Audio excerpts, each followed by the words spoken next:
Assalamu alaikum, dear viewers. I hope all are fine and safe. It is the second lecture of history for class 8th, unit 2nd, and I hope all students remember that in the last class we discussed regarding the from trade to territory. That's how the European countries started trade in the India. And little bit we discussed regarding the Mughal rulers.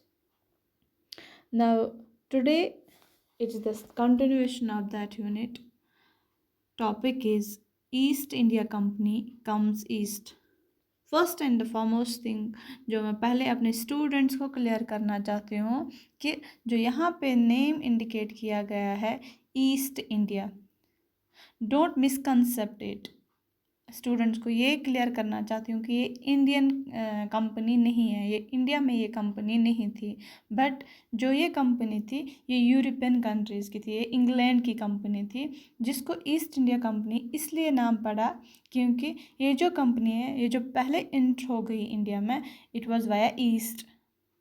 जो east direction है India की, that is from the Mumbai और मद्रास, जो first port था जहाँ से east India company enter हो गई इंडिया में, तो वहीं से ये कंपनी इंडिया में आ गई। तो इसीलिए इस कंपनी का नाम पड़ा east India company. And it is the first point जो मैं अपने स्टूडेंट्स को क्लियर करना चाहती हूँ कि ये मिसकंसेप्शन नहीं होना चाहिए स्टूडेंट्स को कि ये कंपनी जो है ये इंडिया की है। नॉट एट ऑल, ये इंडिया की कंपनी नहीं है, ये यूरोपियन कंट्रीज़ की है, इंग्लैंड की कंपनी है जो इंडिया आ गई वाया द ईस्ट साइड। पहले इन्होंने इंटर किया India via the east direction, that's why इस कंपनी को नाम पड़ा ईस्ट इंडिया कंपनी। सो जो ईस्ट इंडिया कंपनी है ये पहले इन 1600 की हम बात कर रहे हैं। इन 1600 क्या हुआ कि जो ये ईस्ट इंडिया कंपनी थी इसको चार्टर मिला, जो यहाँ पे पॉइंट लिखा गया है चार्टर मीन्स कि इसको एक लाइसेंस मिली थी इंडिया में ट्रेड करने की। लाइसेंस फॉर एग्जांपल मैं ऐसे बोलूँगी, मैं ऐसे आप लोगों को एक्सप्लेन करूँगी, जैसे एक ड्राइवर को लाइसेंस मिलती है फ्रॉम द बोर्ड कि वो ड्राइव कर सकता है। हर एक बंदा ड्राइव नहीं कर सकता, उसके अपने अपने रूल्स एंड रेगुलेशंस होते हैं कि कौन बंदा ड्राइव कर सकता है, किसको ड्राइविंग लाइसेंस मिल सकती है। ऐसे ही ये जो ईस्ट इंडिया कंपनी है इसको लीगली परमिशन मिला था कि ये इंडिया में इंटर हो सके, कि ये इंडिया के साथ ट्रेड कर सके, कि इंडिया में जो गुड्स है वो वो अपनी कंट्री में ले जा सकते हैं।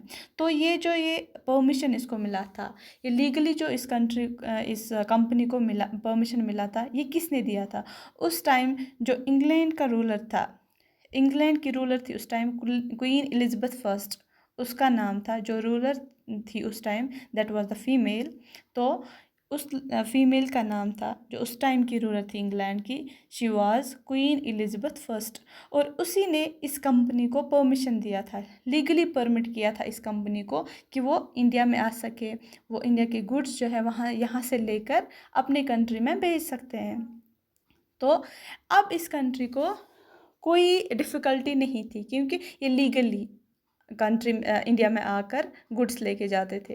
तो it was the first point कि ये कंपनी जो है ईस्ट इंडिया कंपनी, ये कैसे इंडिया आ सकी, कि इस कंपनी को लीगली जो उस टाइम की रूलर थी, जो क्वीन एलिज़ाबेथ फर्स्ट जिसका नाम था, उसने इनको परमिशन दिया था लीगली कि वो इंडिया आ सके, इंडिया में गुड्स लेके जा सकते हैं। तो दिस मीन्स कि जो ये कंपनी है इसको किसी किस्म की डिफ़िकल्टी नहीं थी, इसको किसी किस्म की प्रॉब्लम नहीं थी, जिसकी वजह से ये जो कंपनी थी इसको किसी के साथ कोई कंपटीशन नहीं था। तो ये पहले इंडिया आते थे, इंडिया में क्या करते थे कि जो ये गुड्स ले जाना चाहते थे ये विद वेरी लो प्राइस, यहाँ पे जो भी ये चीज़ लेके जाते थे वो यहाँ के लोगों को, मींस कि फॉर एग्जांपल कोई चीज़ अगर ये लेके जाते थे, ये 10 रुपीज़ में यहाँ से लेके जाते थे, फिर अपनी कंपनी में वही चीज़ जो है that was given by 100 rupees या 110 या 200। तो इसका मतलब ये है कि जो गैप था between the selling and the buying वो बहुत ज़्यादा था, जिसका मतलब ये है कि इनको बहुत ज़्यादा प्रॉफिट मिलता था क्योंकि इन लोगों को किसी के साथ कोई कंपटीशन था नहीं। तो जो ये करना चाहते थे वो ये इंडिया में आके करते थे। गुड्स को किसी भी कीमत में इनको बहुत कम बहुत चीप में मिलता था, लेकिन ये अपने साइड में अपनी कंट्री में इसको बहुत हाई प्राइस में बेचते थे, जिसकी वजह से इनको बहुत प्रॉफिट मिलता था। गैप बहुत ज़्यादा था between the buying and the selling, that's why इन लोगों को बहुत प्रॉफिट मिलता था। तो इसके बाद क्या है कि यहाँ पे पॉइंट दिया गया है, mercantile trading companies in those days made profit primarily by excluding competition so that they could buy cheap and sell dear. मतलब क्या है कि यहाँ पे साइड में इसकी मीनिंग दी गई है, a business enterprise that makes profit primarily through trade buying goods cheap and selling them at high price. मतलब क्या है, जो मैंने आप लोगों को अभी एक्सप्लेन किया कि ये लोग क्या है कि किसी चीज़ को बहुत कम दामों में लेते थे, लेकिन अपनी कंट्री में उसी चीज़ को हाई प्राइसेस में देते थे, जिसकी वजह से इन लोगों को बहुत ज़्यादा प्रॉफिट मिलता था। ये कैसे पॉसिबल था? क्योंकि इस कंपनी को किसी और कंपनी के साथ कंपटीशन था ही नहीं। इंग्लैंड में सिर्फ ईस्ट इंडिया कंपनी को परमिशन मिला था, जो कि उस टाइम की रूलर थी क्वीन एलिजाबेथ फर्स्ट। इनने चार्टर दिया था only to the East Indian companies to come to India and start trade here. तो इंग्लैंड में किसी और कंपनी को ये परमिशन नहीं मिला था कि वो क्या स्टार्ट कर सके trade in the India, but it was ये हम इंग्लैंड की बात कर रहे हैं। लेकिन जो इंग्लैंड के बगैर यूरोपियन कंट्रीज में बाकी कंपनीज हैं, लेकिन उन लोगों पे कोई रोकथाम तो थी नहीं। जब उन लोगों को पता चला होगा इस बारे में कि ईस्ट इंडिया कंपनी को इतना प्रॉफिट मिल रहा है, ऑफ कोर्स उन लोगों को लालच हुई होगी। तो सेम हैपन हियर। तो चलो देखते हैं कि आगे क्या हो रहा है इसके साथ, कि इसके बाद ईस्ट इंडिया कंपनी तो आती है, लेकिन लेट अस सी कि होता क्या है अब। The royal character charter however could not prevent other European powers entering the east. यही मैं आपको समझा रही थी कि ईस्ट इंडिया कंपनी तो आती थी, लेकिन ये बाकी कंट्रीज़ की कंपनीज़ को नहीं कैसे, इसको कोई परमिशन तो था नहीं कि बाकी कंट्रीज़ को ये रोक सके। Same happen by the time the first English ships sailed down the west coast of Africa, round the Cape of Good Hope and crossed the Indian Oceans। तो यहाँ पे मैं आपको फिगर से क्लियर करना चाहती हूँ कि जो इंग्लिश शिप फर्स्ट था, उनने सेल कहाँ से स्टार्ट किया, लाइक जो यहाँ पे दिया गया है स्केप ऑफ गुड, तो यहाँ से इन लोगों ने स्टार्ट किया। तो पॉइंट डाउन कहाँ पे किया, to the cross the Indian Ocean, फिर वह यहीं से कैप ऑफ गुड से आके इन लोगों ने इंडियन ओशन को क्रॉस किया। तो इस टाइम जो था वो पुर्तगीज़ थे, जिन्होंने क्या किया, अपना बोरा बिस्तर जो है वो वेस्टर्न कोस्ट ऑफ इंडिया में डाला, स्पेशली गोवा। यहाँ पे लिख के है गोवा। गोवा में इन लोगों ने, जो पुर्तगीज़ हैं, उन लोगों ने अपना बोरा बिस्तर डाल के आ गए, क्योंकि इन लोगों को अब पता चला था कि ईस्ट इंडिया कंपनी को कितना प्रॉफिट मिल रहा है। तो सेम हैपन इन लोगों ने भी स्टार्ट किया कि इंडिया में आके ये गुड्स लेके जाएंगे, अपने कंट्री में बहुत हाई प्राइस में देंगे, ऑफ कोर्स उनको हाई प्रॉफिट मिलेगा। तो इसी के साथ by the early 17th century the Dutch too were exploring the possibility of trade in the। तो अब तक पहले ईस्ट इंडिया कंपनी आती थी, इसके बाद पुर्तगीज़ ने स्टार्ट किया। अब जो है डच लोगों को भी पता चला कि ऐसा कुछ हो रहा है कि इंडिया में इतने गुड्स अवेलेबल है, इतने लो प्राइस में अवेलेबल है, फिर हमारा कितना प्रॉफिट है। तो they to started the trade with the India. अब मैं आपको एक बात यहाँ पे भूल गई कि it was Vasco the Gama the Portuguese explorer who had explored this sea route, कि जो इंग्लिश शिप मैंने आपको अभी दिखाया कि कैप ऑफ गुड होप या ऑल दैट थिंग्स, जो सी कम्युनिकेशन स्टार्ट हो गया बाकी कंट्रीज़ के साथ। अभी तक तो सी कम्युनिकेशन की बात नहीं हो रही थी कि शिप्स यहाँ पे ट्रेड नहीं कर सकते थे, सी कम्युनिकेशन, सी ट्रांसपोर्ट अवेलेबल नहीं था। तो जो सी ट्रांसपोर्ट अवेलेबल हुआ है वो किसकी वजह से, कौन ऐसा बंदा है जिसने स्टार्ट किया sea communication with the India? It was Vasco the Gama, जो यहाँ पे लिख के है। In fact it was Vasco the Gama, ये जो था ये पुर्तगीज एक्सप्लोरर था जिसने डिस्कवर किया सी रूट इन 1498। सो अब क्या है कि अब स्टूडेंट्स को ये दिमाग में रखना है, अब कौन कौन से आ गए। पहले जो है वो ईस्ट इंडिया कंपनी थी जिसने पहले ही स्टार्ट किया था ट्रेड विद द इंडिया, लेकिन उसके बाद ही बाकी यूरोपियन कंट्रीज़ को भी ऐसे दिमाग में आ गया, ऐसी लालच बढ़ गई कि ऐसे ऐसे गुड्स अवेलेबल हैं इंडिया में जो हम ला सकते हैं। तो ईस्ट इंडिया कंपनी के बाद पुर्तगीज़ ने स्टार्ट किया, पुर्तगीज़ के बाद डच लोगों ने स्टार्ट किया, उसके साथ ही फ्रेंच ट्रेडर्स भी अराइव हो गए इंडिया में। तो मीन्स कि इंग्लैंड के बगैर बाकी कंट्री, यूरोपियन कंट्री जो है, इन लोगों ने भी इंडिया आना स्टार्ट किया। लेकिन अब यहाँ पे प्रॉब्लम अराइज हो गई। क्यों प्रॉब्लम इन लोगों के लिए अराइज ये हो गई कि इन सबों को एक ही चीज़ चाहिए थी जो यहाँ के की डिमांडिंग चीज़ थी। For example silk and cotton.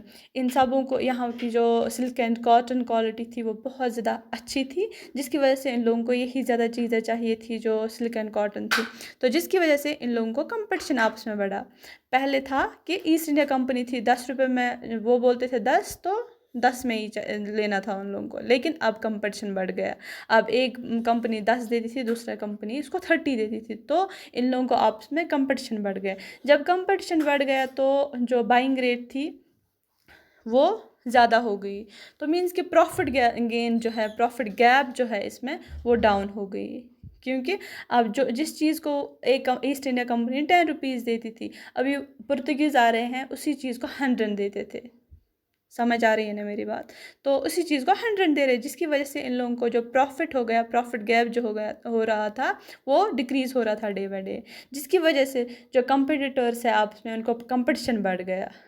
इस एक ही चीज़ है, क्योंकि ये दो चीज़ें नहीं थी जो इन लोगों को चाहिए थी, बहुत सारी चीज़ें नहीं थे जो एक कंपनी को एक चीज़ चाहिए थी या दूसरी कंपनी को दूसरी चीज़ चाहिए थी। ऐसा नहीं था कि कंपनी जो थी इन लोगों को वही चीज़ें चाहिए थी जो यहाँ पे बहुत अच्छी थी। तो लेकिन ये इन लोगों के लिए सिल्क एंड कॉटन ही इतना ज़्यादा था, वेरी हाई डिमांडिंग था, जो इन लोगों को चाहिए था। अब इसकी वजह से क्या हुआ कि इन कंपनीज़ को आपस में कंपटीशन बढ़ गई, जिसकी वजह से क्या हुआ कि और सिल्क और कॉटन का था ही था, प्लस बिग मार्केट जो यूरोपियन कंट्रीज़ में था वो जो इंडियन स्पाइसेस है, फॉर एग्जांपल पिपर, क्लोव्स, कार्डमम, सिनामम, इनका भी बहुत ग्रेट डिमांड था यूरोपियन कंट्रीज़ में। और इन लोगों को यहाँ पे ये बहुत सस्ते दामों में मिलता था, लेकिन वहाँ पे जाके ये हाई प्राइस में देते थे। तो इन चीज़ों को देख के इन लोगों को आपस में क्या बढ़ गया, कंपटीशन बढ़ गया। अब ये लोग तो for example east India company थी, ये नहीं चाहती थी कि पुर्तगीज़ आए, ये नहीं चाहती थी कि डच लोग आए, ये नहीं चाहती थी कि बाकी यूरोपियन कंट्री जो है वो आके इंडिया में अपना काम जमाए। जिसकी वजह से क्या हुआ कि एक कंपनी ने दूसरी कंपनी को क्या किया कि जो इन लोगों को ट्रांसपोर्ट सिस्टम था उनमें ब्लॉक करना स्टार्ट कर दिया। फॉर एग्जांपल मैं ऐसे आप लोगों को समझाऊंगी कि ईस्ट इंडिया कंपनी ने क्या किया, इसने देखा कि पुर्तगीज़ को कौन सा सी रूट है, कहाँ से है, तो इन लोगों ने क्या किया कि एक कंपनी ने दूसरी कंपनी का जो शिप है उसको डुबाने की कोशिश की। जिसकी वजह से ऐसा होता था कि गुड्स एक्सचेंज नहीं हो पा रहे थे प्रॉपरली, एक कंपनी दूसरी कंपनी का शिप डुबा दी थी। ऐसे में क्या हुआ कि कन्फ्लिक्ट स्टार्ट हो गए, या ऐसा हो रहा था कि डच लोगों ने पुर्तगीज़ को जो रूट है वो ब्लॉक किया, इधर वो रूट ब्लॉक कर रहे थे और जो शिप जो है उसको सैंक कर रहे थे। जिसकी वजह से क्या हो रहा था कि जो कंपनीज़ है वो गुड्स अच्छे से यहाँ से नहीं ले पा रहे थे। समझ आ रही है ना मेरी बात? जिसकी वजह से क्या हुआ कि कन्फ्लिक्ट्स अराइज हो गए between the companies, between the rulers also. तो क्या हुआ कि नेक्स्ट पॉइंट जो यहाँ पे आ रहा है कि this effort to fortify the settlement and carry on profitable trade also led intense conflict with the local rulers.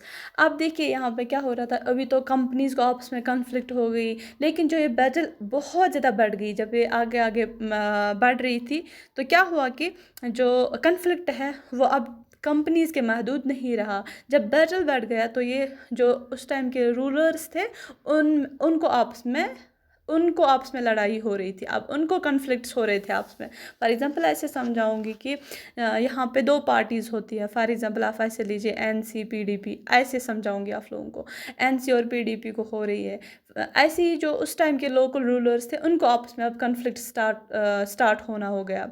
जिसकी वजह से क्या हो गया कि जो ये ट्रेड है वो अब ट्रेड तक महदूद नहीं रहा, अब उसमें क्या हो गया कि पॉलिटिक्स भी इंक्लूड हो गया। समझ आ रही है ना मेरी बात? अभी तक जो थी कंपनीज जो है यहाँ से गुड्स लेके जा रहे थे, गुड्स लेके यहाँ से जा रहे थे तो विद चीप प्राइस में उनको यहाँ से मिल रहे थे, तो वहाँ से जाके हायर प्राइस में लेके जाते थे।